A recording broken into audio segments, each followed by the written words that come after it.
Welcome, everyone, to episode 3 of the Molding You podcast. I'm Jonathan Dickler, Florida licensed attorney, Florida mold assessor, and I started this podcast to encourage people to get into mentorship, manifestation, motivation to chase their passions and build the life that they dream of. And I'm honored to be joined by Cristina Greenfield, Texas attorney and consultant extraordinaire. Thank you for being here. Thank you for having me. So excited.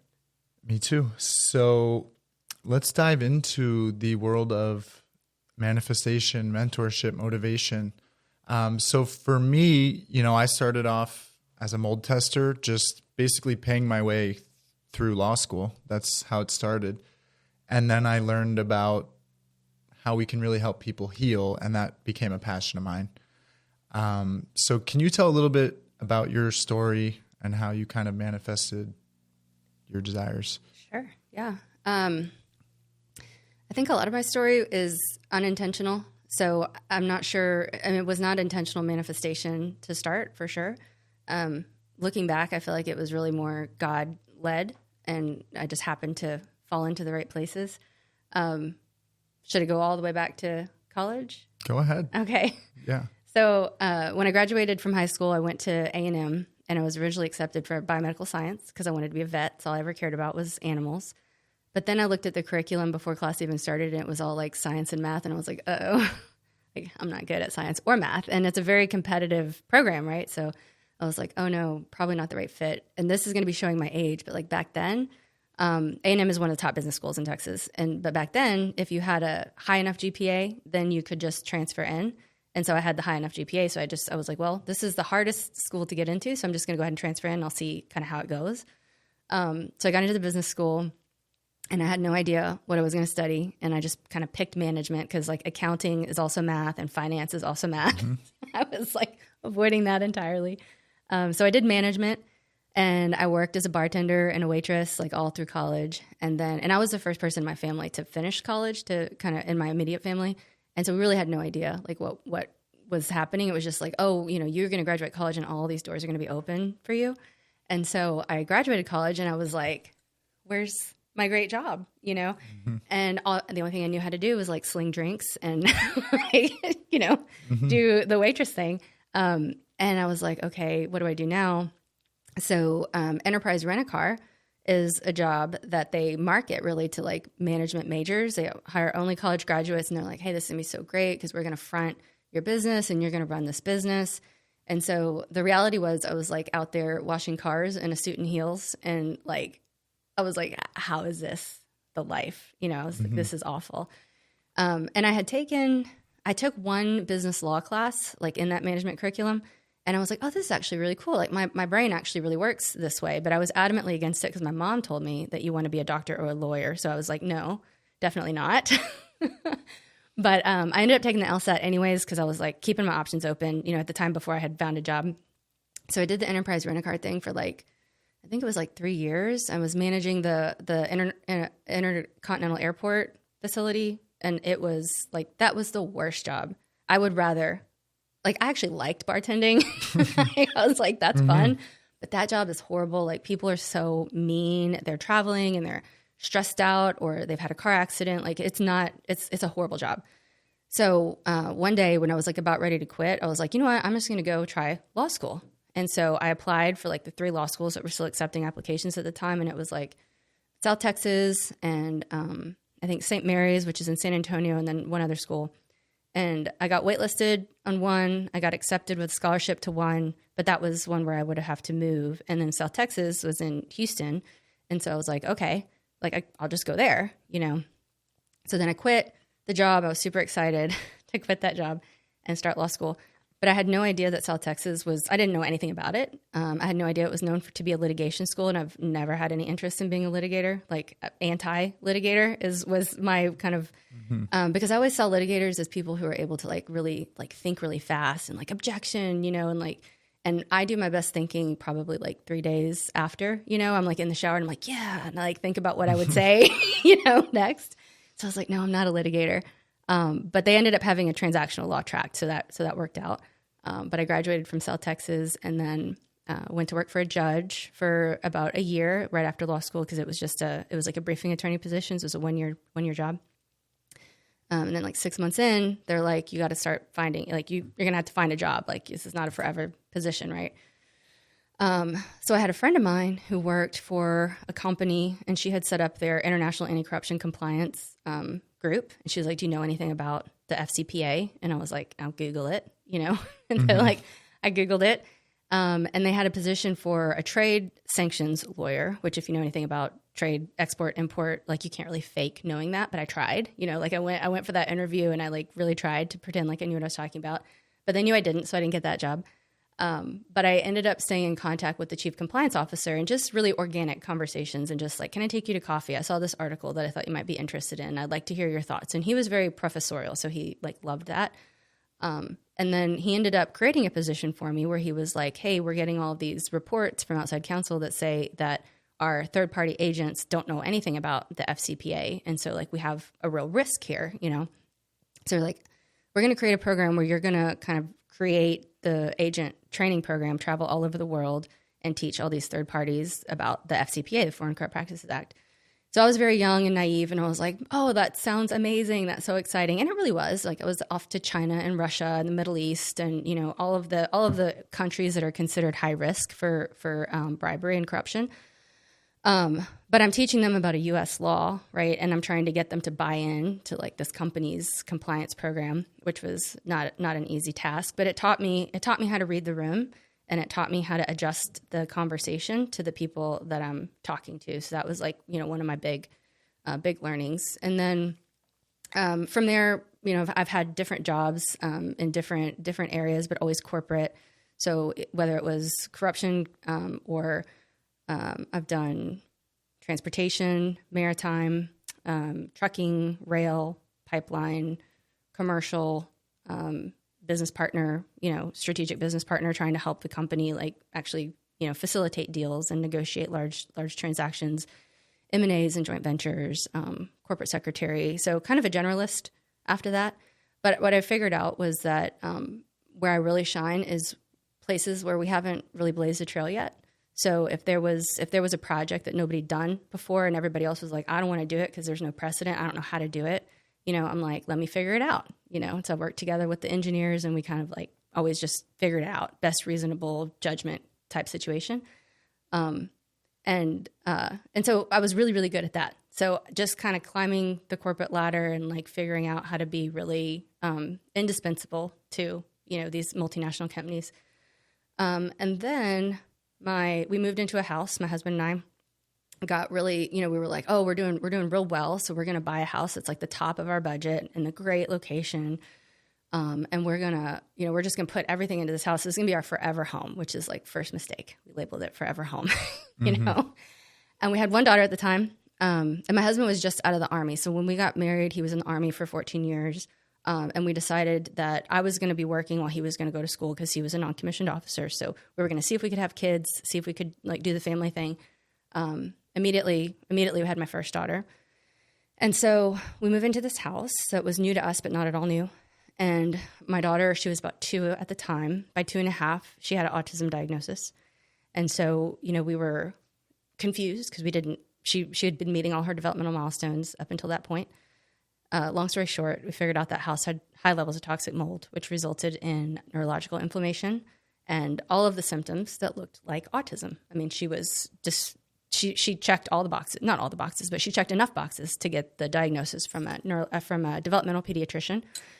And so for the next almost 5 years, 4.5 years, we were in kind of the special needs world where we were, you know, doing a special education. We took her from her Montessori school, put her into a public school so she could get the special education assistance, physical therapy, occupational therapy, speech therapy, because she stopped talking. She wouldn't make eye contact. You know, she couldn't tell us, you know, how her day was or why she had that bruise, you know, like it was awful. And we had another daughter somehow during that time. Actually, she was born right before we got the diagnosis. Her sister was born. She was 3 months when we got the diagnosis for my oldest. But then we found a doctor, a functional medicine doctor, who I told this story to, just like I told every other doctor that we'd seen. And she said, what changed? You know, and that kind of took me back. So I was like, what do you mean? Nothing changed. I mean, we just work and, we like do what we can, and we figured out, okay, it was the house. So that's how we figured out high levels of toxic mold after she told us we needed to test. We did genetic testing to figure out that my daughter, kind of what she was working with. And she did have high levels of toxic mold in her system. So we had to figure out where it was coming from.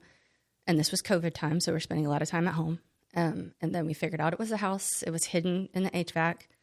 And once we figured that out, we had a couple of angel people that just kind of dropped into our life and validated enough for us that this was real, and that this could be the cause of my daughter's sudden, regression and diagnosis. And so we left that house, and within probably 3 months, she started to change, and she started to be able to follow instructions. She was making eye contact. She could have conversation, all of the things that had gotten her the autism diagnosis, she just dropped. She wasn't experiencing them anymore. She was sleeping through the night. She wasn't screaming every night, So when I figured that out, of course, just very similar to most people, you're like, I don't want to be in that situation again. So how can I figure this out? Like, her genetics are what her genetics are. We can't change that. But I can't make the same mistakes that I made with this other house, right? So I started digging into kind of the building science. And again, this goes back to just my propensity to be like, I can figure it out. Like, if it's figure outable, I can do it, and I will. And so I took what I am really good at, and I just leveraged those skills for my family. And I was trying to figure out, how do we build a house that doesn't result in the problems that this other house had, right? And then I kind of, as I was doing that, I was trying to share on Instagram, because I was like, other people need to know this, because we're not like geniuses, but we're not complete idiots. And if we didn't know that this was possible, then there's so many other people who don't know, and I'm not, I'm very, very adamant about trying to make sure that people don't misunderstand me when I say, because my daughter's autism diagnosis was removed. Okay. And a lot of people interpret that to mean that I'm saying that we healed her from autism. And I think those are very different things.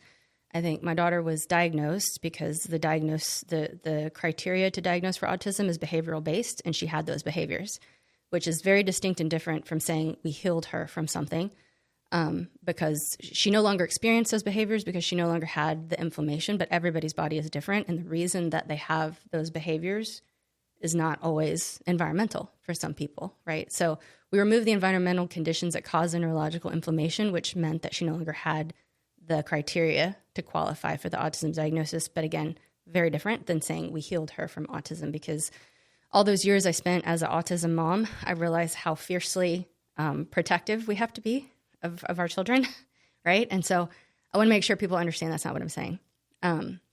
But we were able to relieve those symptoms for her because of the work of, very many people who helped us, and then figuring out how we could help other people, became a huge passion. And the fact that I didn't have background in construction didn't stop me, because I was like, I have to figure this out.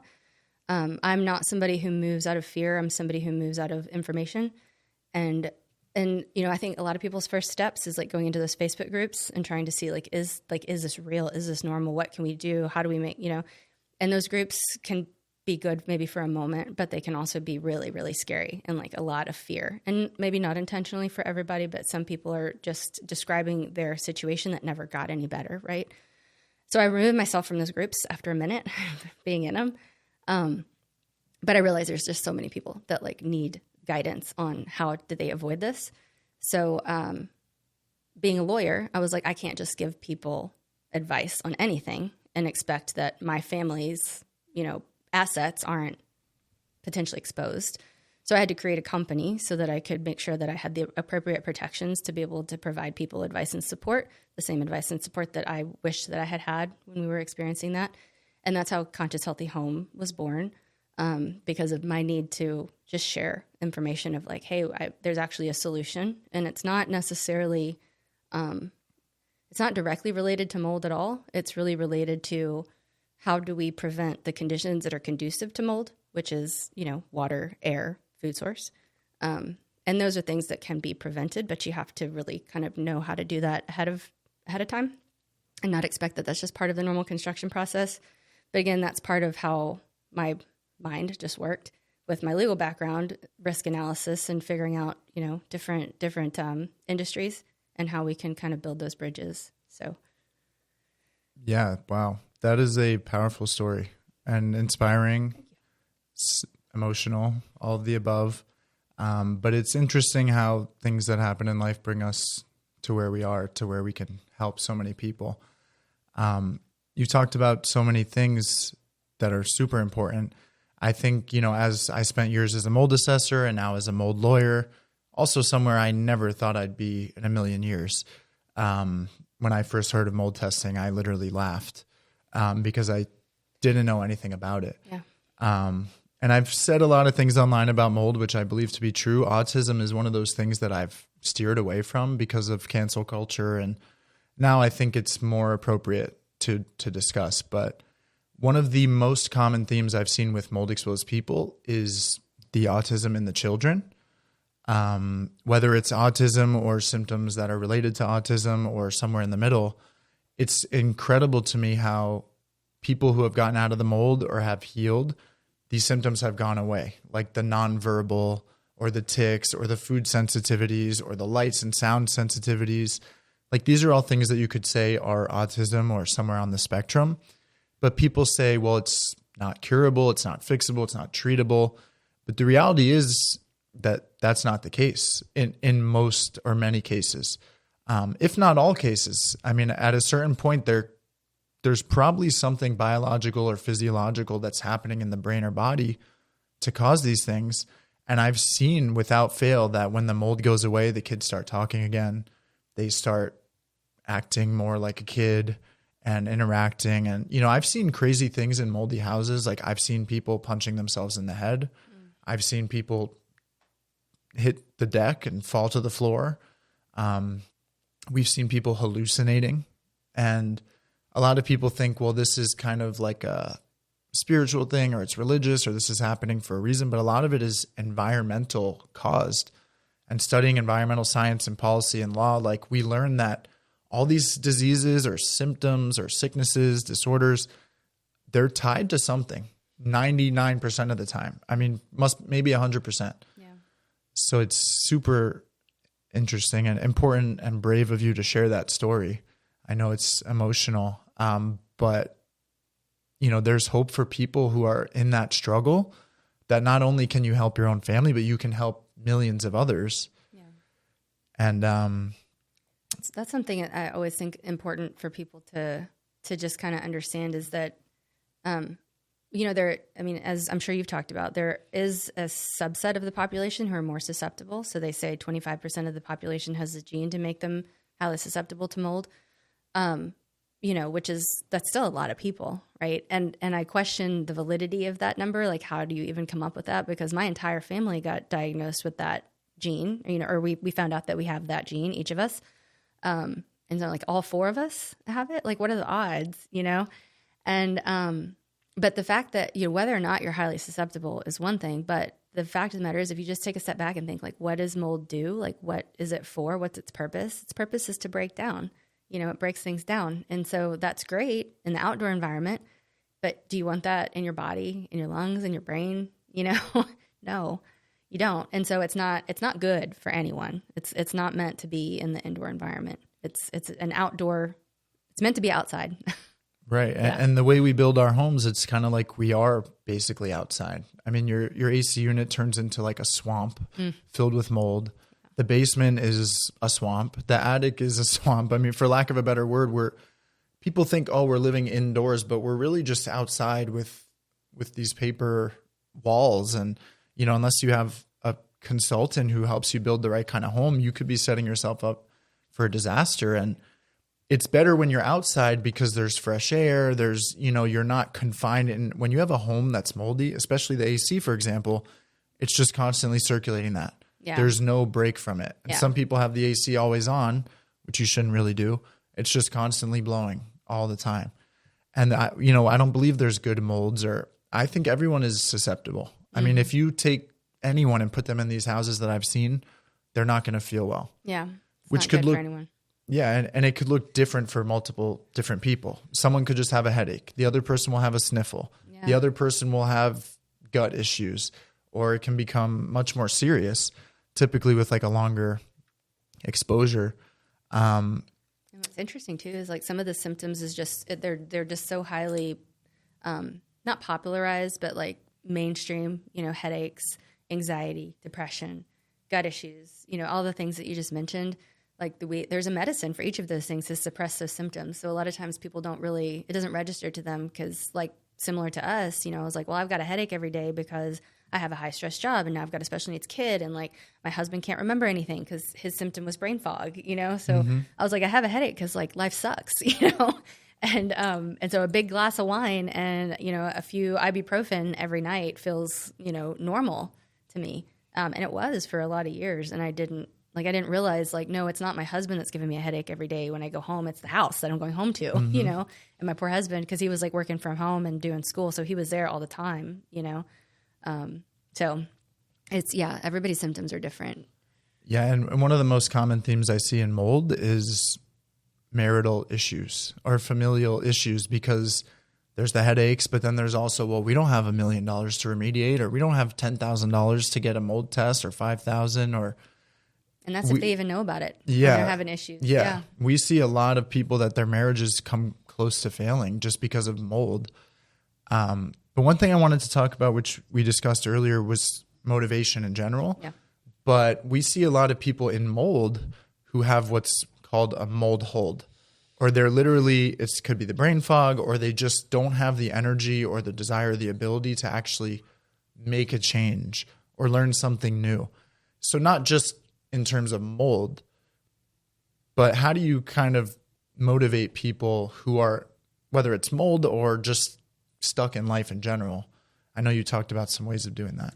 Yeah. I mean, I don't know if this is the most healthy thing, and it's probably not, but personally, I just can't, I can't let myself wallow in kind of misery. I'm just not made that way. And so consistently my whole life, if something bad happens, I give myself a time period, so I'm like 2 days, 3 days, for mold, I gave myself a week, which is the longest I've ever given myself to kind of like mourn and be sad about something. But I literally just sat down and I was like, okay, you've got 7 days, like 7 days. And I cried every day for 7 days on the way to the house to like clean the stuff up or whatever. But at the end of that 7 days, I was like, you're done.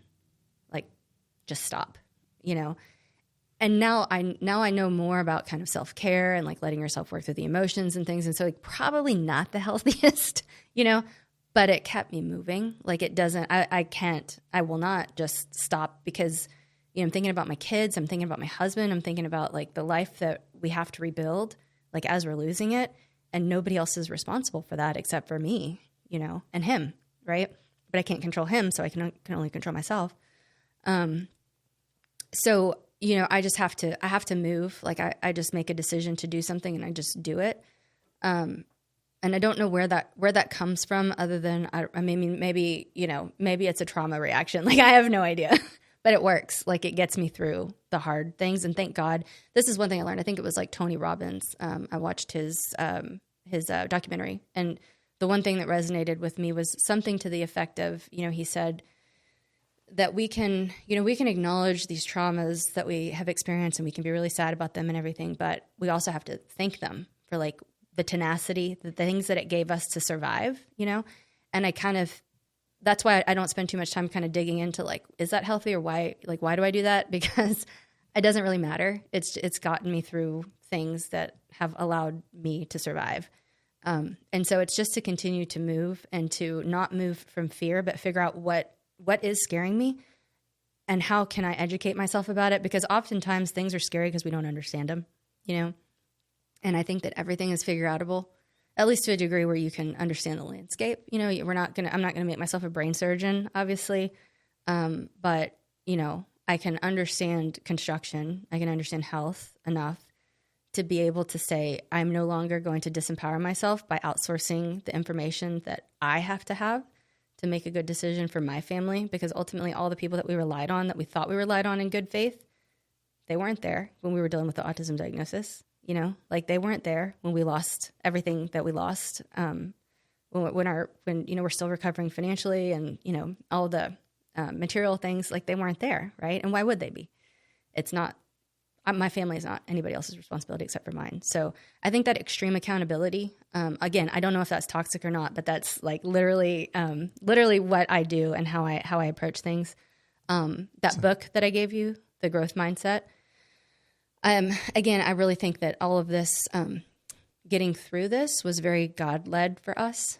When we had the autism diagnosis, I had a big fight with the school, the public school, because they were trying to remove accommodations for my daughter. And I said, why are you trying to remove accommodations for her? Because she hasn't made any improvement. And they were like, well, you know, she started to make eye contact. Interestingly, we had removed dairy and gluten from her diet. It was like one of the first things that we did. And she started to be able to maintain eye contact. And so they were like, well, she's making eye contact. So the fact that she's not progressing from an educational perspective is not autism. And I was like, so what are you saying? You know, and then like the mama bear came out at me and I was like, tell me what you're saying, because to me, you're telling me that she's not capable. And I had some choice words that were probably inappropriate to confront the school that was trying to remove accommodations for her. But I was like, you're telling me that she's not capable. And I know she's capable because she was meeting all, you know, going through the whole thing. And I was like, she is capable. And so you trying to remove her accommodations is not acceptable. And so we had a big fight about that. And then right about that time is when we moved out of the house. And then I was like, I'm not sending her back to that school. So I sent her to a different school. And it was a very, very different school. It's called Acton Academy. And they're all about kind of letting children grow and learn organically. And, you know, it's a whole different kind of mindset. Ultimately that wasn't really the best for her and what she needs, but it was great for the period of time. But one of the required readings was this book, this growth mindset book, by Carol Dweck. And I read it and I was just like, yes, that is it. Because what that book says a lot of different things, but one of the main things that it says that I share with anybody who will listen is you have to seek out failure, because it's only when you fail that you realize that you've reached a limit that you're not capable of yet. So that tells you you're in the right place. So like consistently seek out failure, you know, and then the next step is don't give up. Right. And like adjust, don't do the same thing over and over again, but seek out failure, figure out what you can learn. You kind of like testing the fence, right? And then when you figure out what you could have done better next time, then do it better next time, you know? And so that's been a big driver for me, is just make a decision and do it. It doesn't have to be perfect. It's never going to be perfect. And I know you and Dr. Stafford talked about that a bit, and I love that. But it's just, you make the decision and you do it. And then, you know, you go from there. I think so many people let perfection be the enemy of the good. And I think that stifles a lot of people. Yeah, definitely. And I've been reading a lot about anxiety and things like that. And I agree that anxiety and fear, people think they're bad, but they're actually good. Like these are signs that you have something to overcome, or that you have maybe a weakness, or you're a little timid, or whatever it may be. And these are actually really good signs that your body's telling you, hey, stay exactly where you are, or you're going to have to do something big to grow. Yeah. And I've been living by lately, like, if this thing is going to embarrass me, then I should go do it. If I'm going to feel embarrassed or I'm going to feel scared, if I'm scared, that's my sign, like I should go do it. Yeah. Or anxious, like, because if you don't, then you're just stuck permanently. If you never did something that you were scared of, you would never, ever change. And I like so many things that you said, but one of the most important, I think, is like when you're on a plane and they say, put your gas mask on even before your kids. And that's one thing a lot of people don't get. And even a lot of my clients, they're like, I can't, like, I have to take care of my kids first. But how can you if you don't take care of yourself? So I like how you said, you know, even if it's 7 days or 1 day, and I don't think that's toxic. I think that's perfectly healthy if you need to cry for a week, cry for a week. You know, I think it's super important that, especially mothers and fathers who are listening, like, take care of yourself, because you won't be able to take care of anyone else or in any other scenario. Super important. And one thing you were talking about earlier was how you kind of faked it until you made it in some ways, which I think on the flip side, you could say you were real until you made it. Like we talked about authenticity and how that's the most important thing. Like you knew you didn't want to wash cars at Enterprise, or like you didn't exactly know where you were going, but you knew when things didn't feel right. Yeah. And I think it's so important. Like this is kind of like a self-help podcast, and people think, well, I don't know what I want to do. So how can I help myself even if I don't know where I want to go? Yeah. It's like, just keep being yourself. And like you said, keep moving, which I said on the first episode, like depression can't hit a moving target, or really fear, anxiety, embarrassment. Like if you're on the move, you're not going to have time to think those things. Yeah. So whether it's life or even in mold, like I say, take fast action. Like even if it's just going for a walk, that could be the most productive thing you've ever done. Yeah. I'm sure there's people listening who have literally never taken a walk.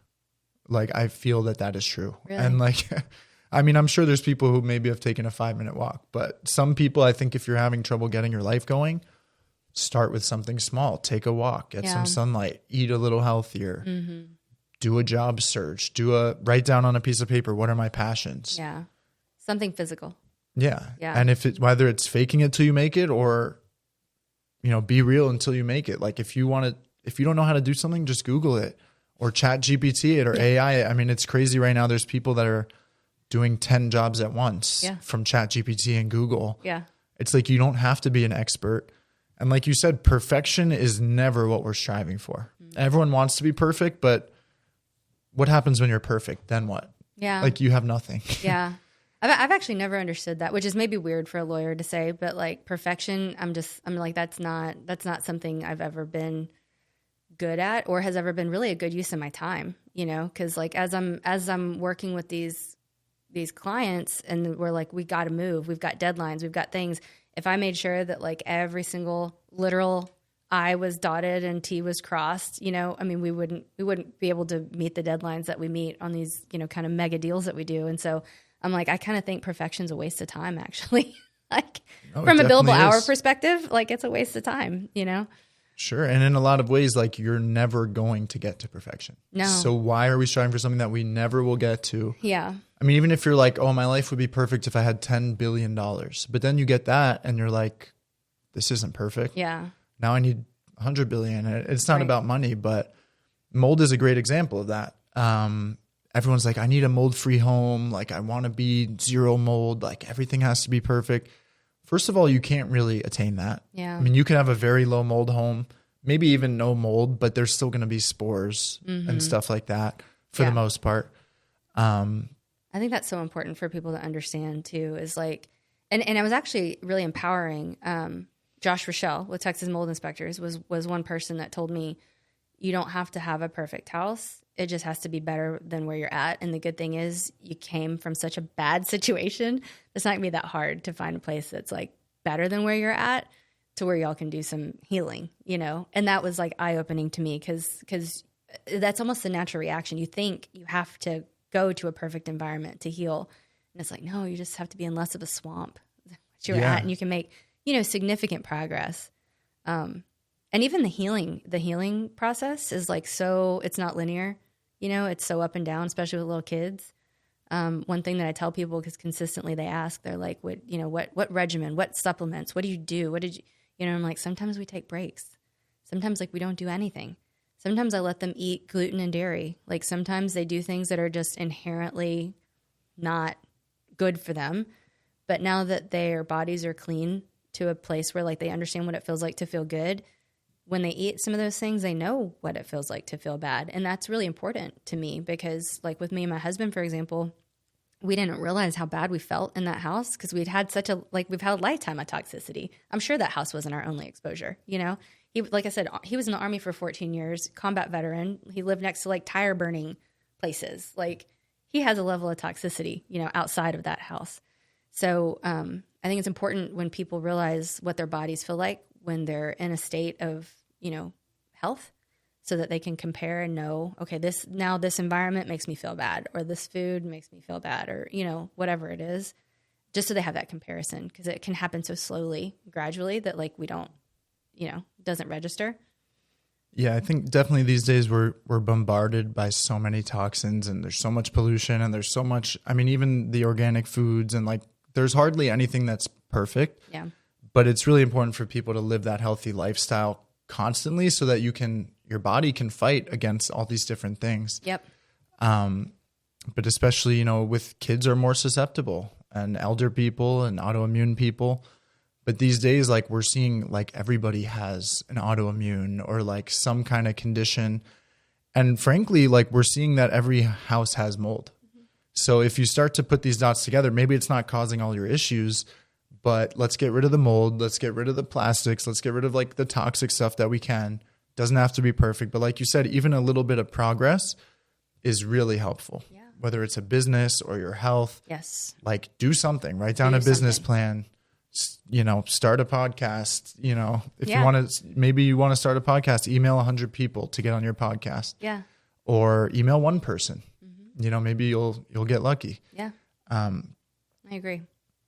And we talked about a lot of cool things. So you have some really cool acronyms, which we don't see a lot, like CHB, Certified Healthy Home Builder, CHHB. Something like that. Certified Passive House Builder, CPHB. Certified Passive House Builder. Right. Yeah. And then there's the BBA, Building Biology Advocate. Yes. Which people don't even think about these things. Like, what's a passive house, or how do we have a biologically safe home? People don't realize that there's unsafe conditions in these homes that can literally change your life forever. Mm-hmm. But one of the ones I really liked was the WEB, Women Empowered Business. And we talk a lot about mentorship, and it's clear as day that it seems like women are kind of taking over a lot of these advocacy and awareness sort of things. Can you talk about empowerment and mentorship from your point of view? Yeah, absolutely. I was really blessed in my career and just in life to come across people who were incredibly willing to share, either their experience or their advice or both. And I think it's been such an amazing journey of working with legal professionals who you inherently look up to, because you're like, yeah, you're doing a really good job. And also, I like the way you do it. It's not just about the work, it's how you do the work. Early on in my career, I really struggled to find female mentors because they were so I've always worked in a male dominated industry. And so a lot of the women I felt were a little bit too, the way that they approached management, for example, was a little bit more with that masculine energy. And I was just kind of like, that doesn't really resonate with me. Like, I'm not going to go in and start screaming at people and like banging my fists on the conference table, which was, years and years ago, but like at a time that was pretty consistent. And I was like, that's just not my style, And then I had a boss, he was a Marine, and he's probably still to this day one of my favorite bosses, but he was just very cool, calm, and collected, very confident, very much. And he just kind of summed up his approach by saying, I'm just going to be the same person I am with everyone. And that way there's never a question as to whether or not, there's never a question as to my integrity, because I'm the same with the CEO as I am with my assistant, And he really was. And nothing bothered him. Nothing was personal, And so I was like, okay, that is the energy that I can embody. And so, so I share that with everyone because it resonated with me, and maybe it will resonate with people, maybe it won't. But for the people that it does, I think that you can be a force, and you don't have to be forceful. And I think that that's something that I've taken with me through my entire career, and even through building it into consulting, because I go into these meetings with these really skilled architects and really skilled builders, and I feel perfectly fine, like not nervous, not intimidated. They're just people, and I'm just a person. I'm no better than anybody else. They're not better than me. Like, we're all just very much equals sitting across the table. And I think it's really important for people to remember that, both in their approach and how they receive people, just not to be intimidated to go try something new, not to be intimidated to invite yourself to the table and take a seat confidently, I don't think I ever really struggled with what some people call, what do they call it when you don't feel, imposter syndrome.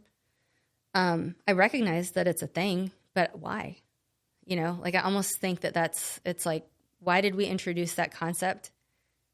Like, who benefits from that? Yeah. because we're literally all just people, perfectly capable of figuring things out and doing things and making things better, And I heard a comment. I don't think it was it was not a dig, but it certainly resonated as like, I wonder why that person is telling me this.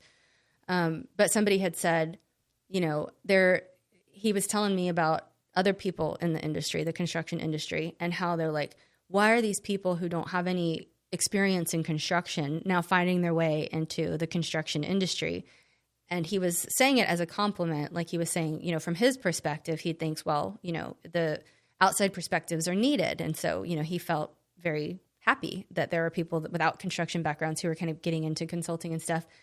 But I was like, interesting that you would tell me that story, like, what are you saying? But I just think, why not? Like, why not? I literally think the only thing that I'm incapable of is like doing surgery on somebody, because I like don't have that skill or background. But like almost everything else, if I had time to learn it or the desire to learn it, yes. But like on my own, everything else is learnable. Like none of this is brain surgery. It's all just figuring out. It's repeating a pattern. Everybody can do it, and so I think that if I were talking to a young person starting out, I would say, just go do it. Don't let anybody stand in your way. And if anybody feels like they're an intimidating presence, question why they're putting off that energy and how that serves them and not you. And I think that the more that because people helped me and shared their story with me and shared their resources with me and were open books, I became better, faster than they did. And I hope that when I share information with people starting out, they become better than me, faster than I did. And then I hope they bring me up too. I think that life is kind of a series of climbing and then reaching down and pulling people up ahead of you and then reaching back up, and I think that that's how it should be. I think that's the only cycle that's worth repeating. Yeah, great. I like how when you talk about mentorship, it's not so much about how do I make millions, but it's about how do I carry myself and how do I act. And I like how you said that the gentleman you were talking about, his main thing was like just being himself. Mm-hmm. It's like when they say, if you're always honest, you never have to remember anything. Yes. And one thing I tell when I mentor people is like, if you want to be happy, you have to be yourself. Mm-hmm. You can't be anyone else. And there's a great attorney I met named Bob, who I will leave out his last name, but Bob. Yes. And great guy, powerhouse of an attorney. But what really stuck with me when we were having discussions until the restaurant was closed was how he approached random people with love. Mm-hmm. And literally, I love you to the bartender and to the waitress. And yeah, he's kind of a flirty guy, I guess, but he told me, I love my clients and I would kill for them. I would die for them. And that really stuck with me to where, you have to have an approach of love, but that's just who he is. Like nobody can change that. I'm like, don't you think you're being a little flirty? And he's like, that's just me. Like that's love. And it changed the way I look at a lot of things, but I think it's important not to just love random people. That's a plus, but love what you're doing. And that makes everything else so much easier. And like I said, when I'm mentoring someone, it's not about how do I make millions of dollars in my business? It's about how do I be myself so that I'm happy enough to work my butt off. Yeah. People know what they have to do to make money. People know what they have to do for self-help, but a lot of times they don't have that motivation. And I think a lot of that comes from self-love and loving other people and loving what you do. Yeah. And love just means like you can't live without this thing and your heart is burning. And that's why, I actually, just like you, started off wanting to be a vet. Like I love animals. And then I realized that I love... That's such a random thing that we have in common. Yeah. It's so funny. Well, it is random. But it's, I think animals kind of show us how beautiful nature can be. Yeah. And how cute and cuddly and also vicious and savage. And, as kids, we learn about bugs and how they get squished and some of them are cute. But anyway, I think it's interesting how, the path develops. Like I loved animals, then it turned into I love people. Then it turned into I got to figure out a way to make money doing this because I love my family and myself. And I think, I don't really get along with people who say, oh, I hate this, I hate that, I hate them, I hate myself. Like, Yeah.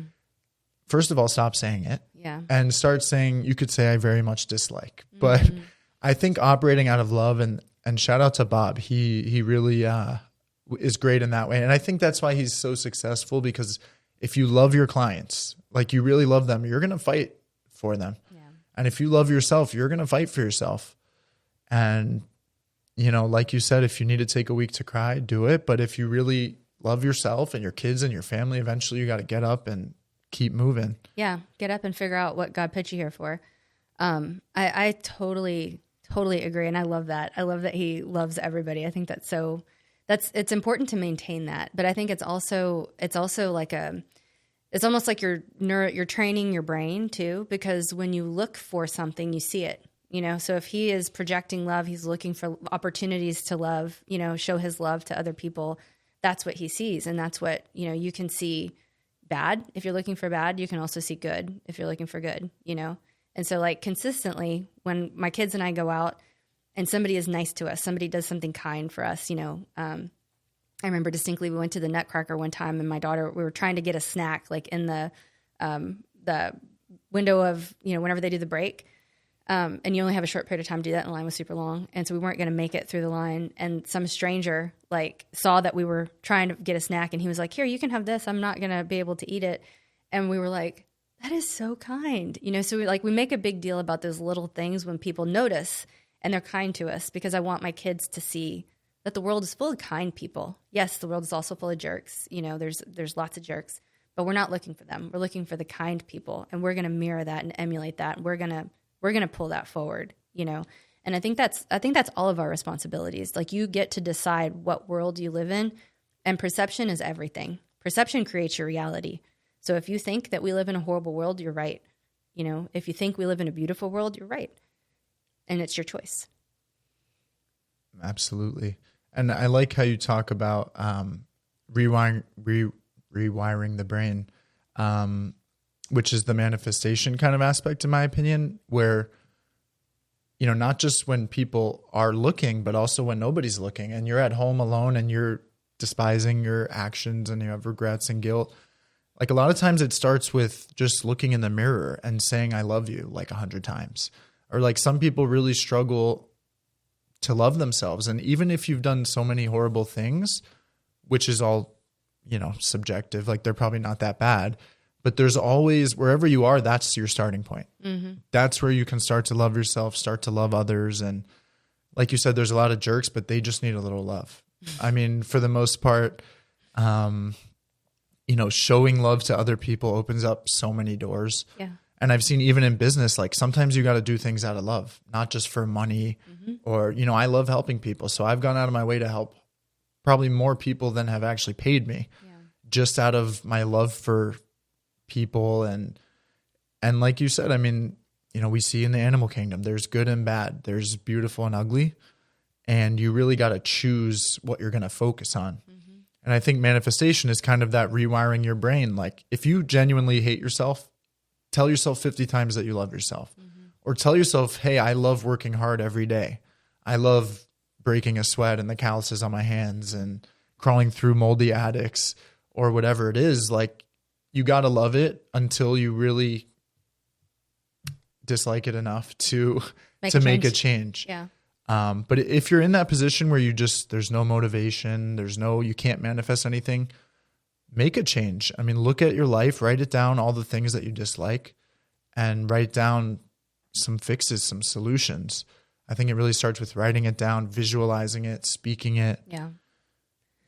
And, I like making content about it, like online, which is how all this started for me, was making mold videos. Yeah. But I find a lot of joy in helping other people. That's why I've started this podcast and mentorship.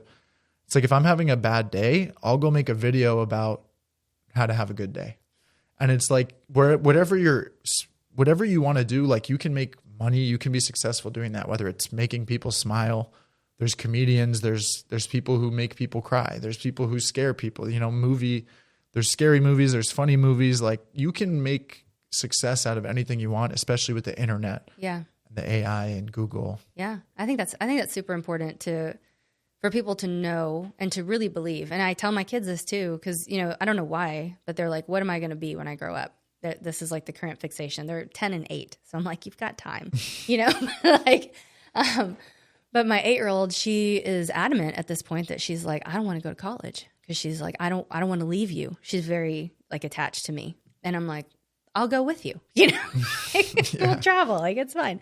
But I guess for me, for what I want for my kids is I want them to set themselves up for options and then choose what you do, but give yourself the best option. That's what I did, right? Like, especially like going from vet school to the hardest school to get into at the time. I was like, I'm just going to start at the top and give myself options. Like, I could still wait tables with a business degree if that's what I choose, but I have options.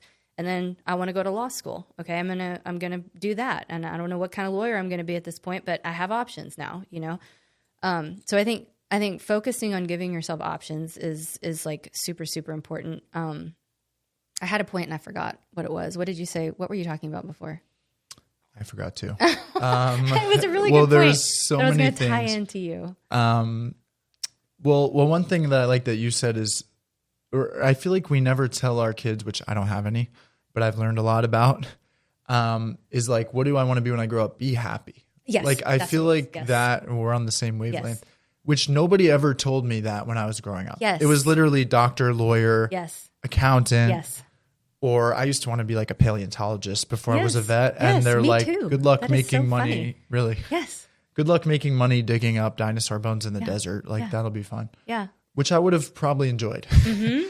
But interesting hyperfixation on like, how do you make the most money? Which I think is like, I mean, we're different ages, but I feel like maybe our parents were in a similar mindset where it's just like, where, my mentality is give yourself options. The older mentality was make money, like figure out happiness later, Yeah, but they don't tell you, like, when you start making all that money, that it doesn't make you happy. You're still not happy. Yeah. And in a lot of ways, I think the older generations, they were not happy. Like, they had the marriage, they had the money, they gave you the nest egg, but they weren't exactly happy. A lot of them. Mm-hmm. I mean, my grandparents, bless them, they've been married 60 years, happy. Yeah. And that happens. But I think, if I had kids, when I do, it's be happy and then monetize that. Yes. Make money off what makes you happy. Exactly. Because you could be making, I know other mentors who are living in Zurich, making plenty of money being mentors. Yeah. And their biggest clients are these millionaire, billionaire, Wall Street execs who literally hate themselves and their family because they have all the money in the world. But then what? Yeah. You could say, well, I have the perfect penthouse. I have the perfect view. I have 3 Bugattis. Like, but that's not going to make you happy. And the number one thing I think anyone wants for their kids is for them to be happy. Yeah. Even my mom used to tell me, if you want to work at McDonald's, work at McDonald's. To be like the best damn McDonald's worker there ever was. Right. And but being happy is like what she's always wanted for me. Yeah. And I said on the first episode, there's people flipping burgers that are making $5 an hour, and there's people that are probably making 6 figures flipping burgers. Yeah. So if that's your passion, then go ahead and be happy and do that. And I think whatever you're doing, there's a way to make the money. Yeah. And these days, if it makes you happy chasing butterflies around, there's an Instagram page where someone is making a lot of money doing that. That's awesome. So it's like, just follow your passion. I think it's easier these days. And I always say, like, pursue your passion. Mm-hmm. Never let it go. Because, I did the desk job 9 to 5 and a whole year went by and I was like, what did I just do? I didn't even like make any money or anything. Like, I was just sitting there checking off a box on like a resume, which I think everything for a reason. Yeah. But if you're stuck in that scenario and you're just not happy, and you'll know when you're happy, like you might smile, you might laugh a little. Like, some people I feel genuinely haven't laughed in a long time. Yeah. Like that hard laughter you used to get with your friends, or, find these people in your life that make you happy. Be the person that makes yourself happy. Be the person that makes other people happy. Yep. And I think that just opens up so many doors. I agree. And even, I guess, going a step, like, I think about it kind of in a continuum, but I think that I start with gratitude. And so, like, before I even open my eyes every morning, I've trained my brain. Like, I wake up and my brain starts saying, thank you, God. Thank you that I get to wake up at 4 a.m. Thank you that I have this Pilates class that I can go to. Thank you that my body will do this Pilates class that I like to do every day. Thank you for this job that I have to go to. Thank you for the sustenance it provides my family. Like, thank you, thank you, thank you. And I might be, if I didn't start with gratitude, I might be like, God, I don't want to do this again. Like, and there could be so much drudgery in it. But if you start with gratitude and you start with praise and thanksgiving for like the source of everything that you have to be grateful for, that you could also very easily complain about, but choose to be grateful for it, then you have the opportunity to multiply that, and I think about finances as a byproduct of gratitude and of happiness. Then the money will flow. Then the question is, what are you going to do with it? Are you going to keep it? Are you going to hoard it? Are you going to pay it forward? Are you going to multiply it by giving it to people, by, giving it to charities, by giving it to places that can multiply it for you? How can that help other people? And so that's been a big mind shift for me. Whereas early in my career, it was like money, money, money. I have to make money. I have to support myself. I have to, all this. What am I going to do? What am I going to do?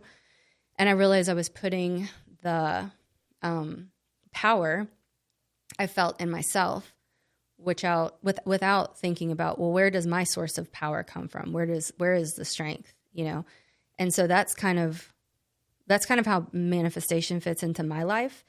Is I love to practice intention. I love to practice gratitude. I love to look for the good, but always I want to tie it back to God, to the source of the good, to the source of the thanksgiving, to the source of the happiness. And then not only what more do I want for myself, but what more am I willing to give to the world with the gifts that have been given to me? And that kind of circular exchange of energy, I think, is incredibly important. Yeah, it's so many golden tidbits here. But I think people underestimate gratitude because people think, oh, that's just like some hokey pokey nonsense. But it's actually like a process that you put your body through of when you say, I'm grateful for this, you're actually feeling a good feeling in your body. As opposed to when you say, I hate this, you're just filling your body with hate. And there's actually chemicals associated with that. But gratitude is actually like a great attitude. That's what I think the word means. That, I never thought about that. Yeah, it's, there's, you're grateful, but it's a grateful attitude. Yeah. And I think it's the best attitude because if you're just thinking all day, I hate this, I hate this, I hate this, your gut is like twisted up in knots. Where when you start with gratitude and people underestimate also like meditation, starting your morning with calm nervous system and like doing the breathing 10 seconds in, 12 seconds out, starting your day from a good place so you can have a good place, a good day and make other people's days good. And you talked about giving back, which I think is the ultimate gratitude. Like, I'm so grateful for this stuff. I'm going to give it to someone else. Which kind of segues me. I wanted to talk about Malachi's Message a little bit, which is a nonprofit, which is so commendable. Can you tell us a little bit about that? Yeah, absolutely. Malachi's Message Foundation is a 501c3 nonprofit. It was started by Emily Rochelle and Elizabeth Crape. They were the founders.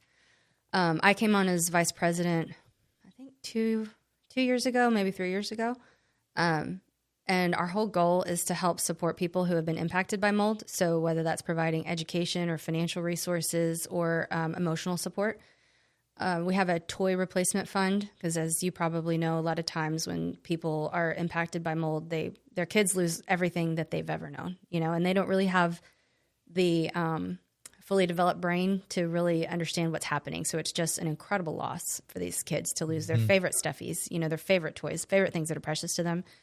So our toy replacement fund helps to, it lets the parents kind of pick out what toys that they want, and then we just have them delivered to the house. And it's always such a beautiful experience when the parents share those videos with us and the kids, that are kind of opening up those toys and experiencing that joy after they've experienced such loss. But Malachi's Message is named after Emily and Josh Rochelle's son, Malachi, who they lost due to Emily's extreme mold exposure. And so the foundation, we have a gala every year, and it's early December because that would have been Malachi's birthday. And our whole goal is to just kind of bring people together, not only to have them understand what people are going through when they are impacted by mold, but also to be part of the solution, and not just not an unreachable solution, but a solution that really touches on all of the ways that their families may have been impacted, and then kind of forging that community, not based in fear, always based in science, always based in collaboration, always based in resources and resourcing, and just letting people know that they're not alone. It's incredibly important. So I've been honored to be a part of this organization, and just kind of help it get started. And with it's another way that I'm really grateful for my legal background, being able to help us get set up the right way and with the right people, right foundation, and everything. So thank you for asking. It's a foundation that's very close to my heart. Yeah, it's very commendable and very awesome, and very sad that how it started. And people don't realize that mold exposure, like other environmental things, can take lives. I think a lot of that is swept under the rug, but it's very real, and it's awesome how that turns into something bigger to help people. And getting kids toys, which we all know is so important. I mean, for your family to function, the kid has to have their toys. Yeah. I was the same way. That's one of the things I remember distinctly when we were leaving the house that had mold, and I was going every day to clean everything out.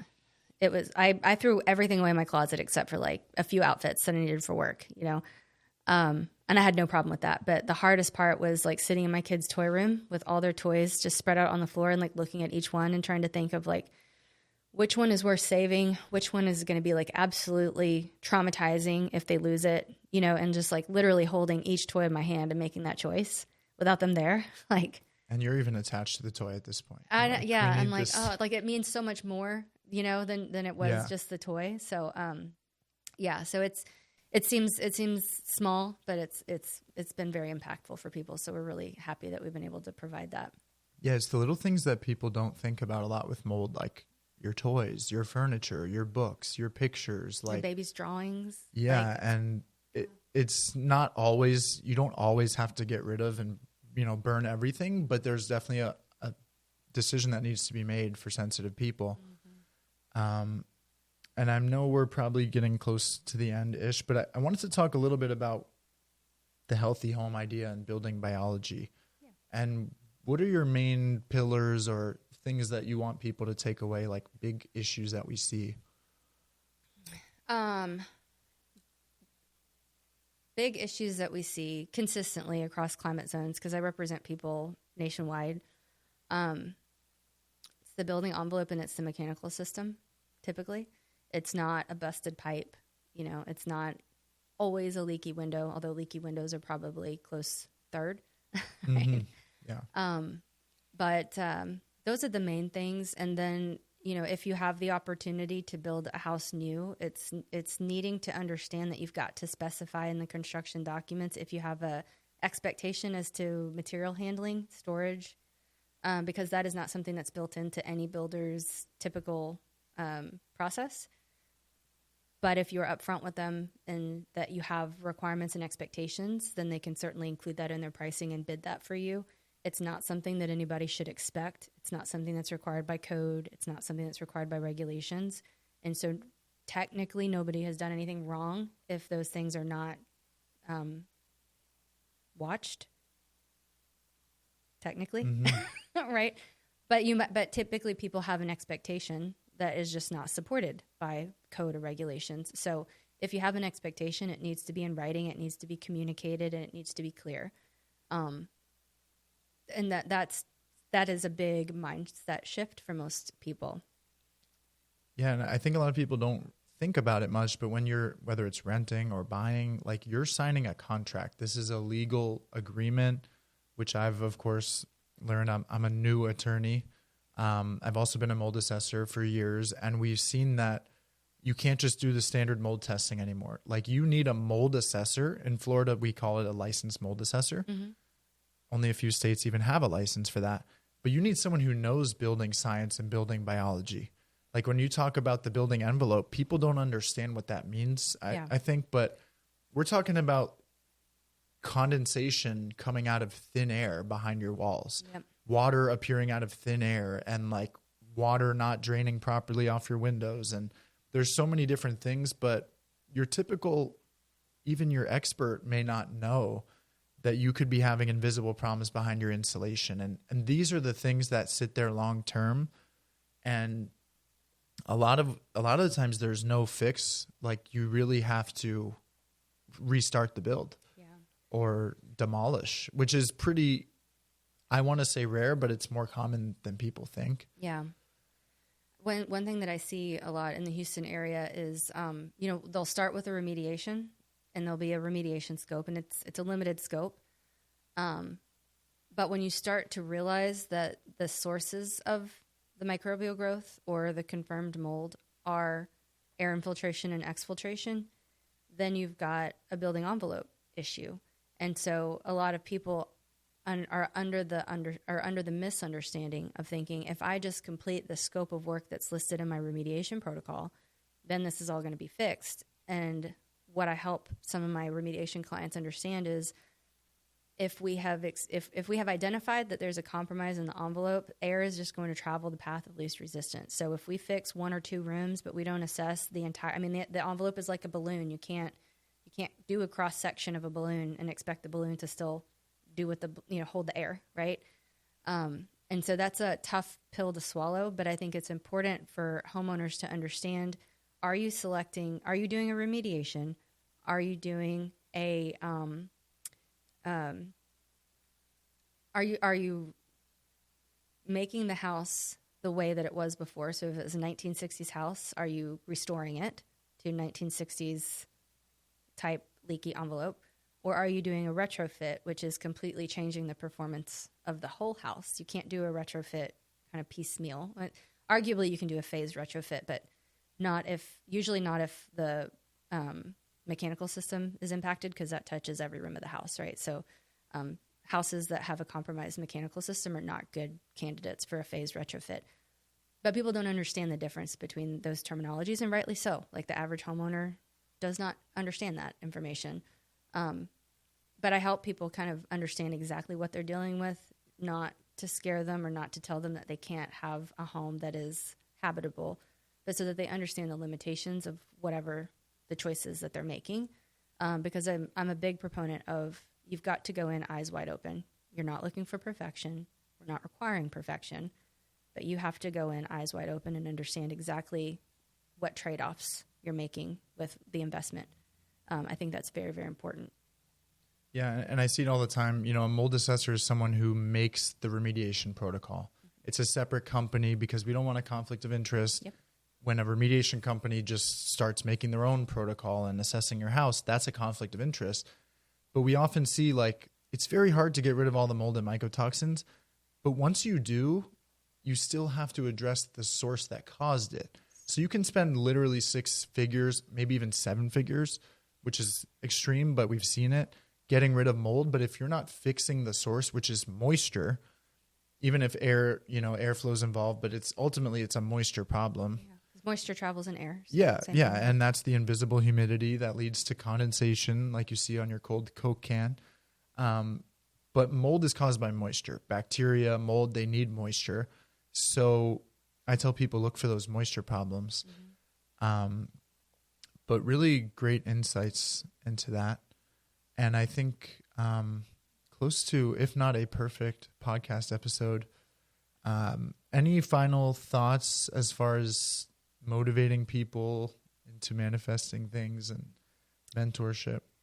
Yes. I think that everybody, if you are looking to make one change today, I think start with gratitude. Just look around the small things, thank you.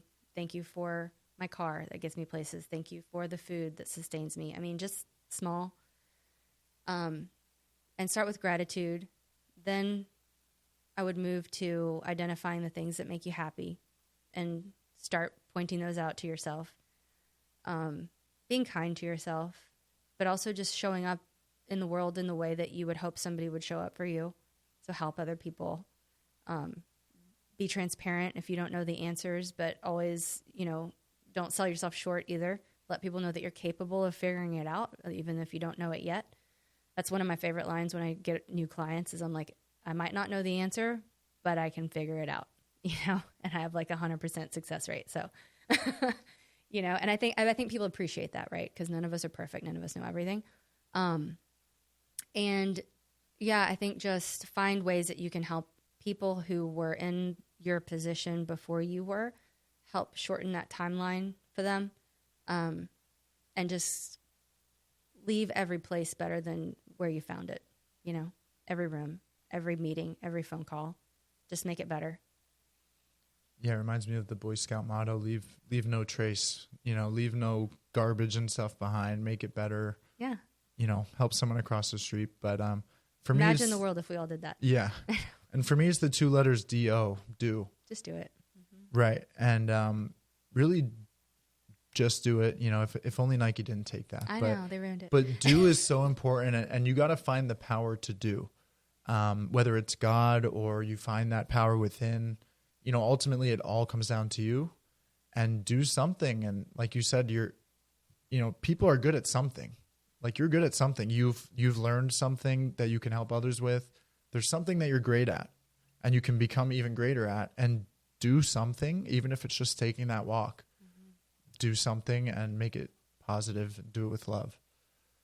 But 100% agree. Cristina, thank you so much for joining me. Thank you. It was a pleasure. My pleasure.